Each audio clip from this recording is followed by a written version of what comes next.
Okay, so this month for my little book club that we have at this cutie little bookshop downtown in my small town, we read The Serpent and the Wings of Night, which is a pretty chunky book for book club. I think most of us had either read it already or are fast readers, so it wasn't much of an issue. Oh, Zoe just opened the front door.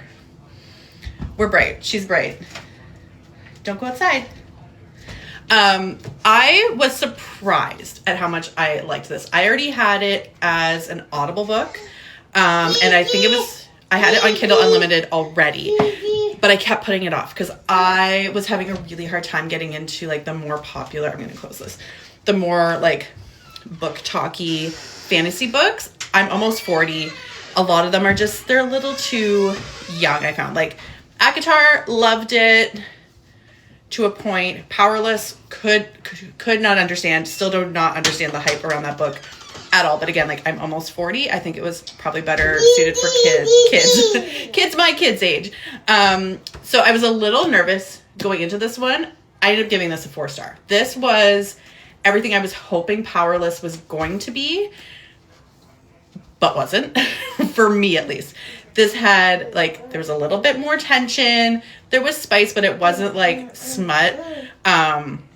It was vampires, which was different than what I have normally read. Usually it's, like, fae, fairies. The light is super bright. There was, like, the competition, but it was a little bit more dark than Powerless. The competitions were just a little too, like, Hunger Game-ish fluffy for me.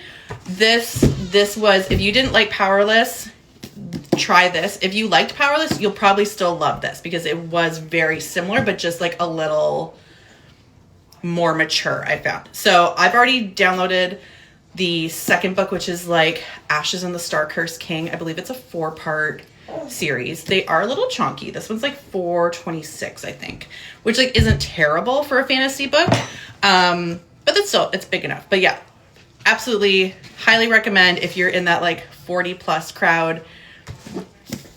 There's nothing wrong with this one. It's still like the typical fantasy where she's like 18 and he's like 300, but do we care anymore? So, mini book review for you.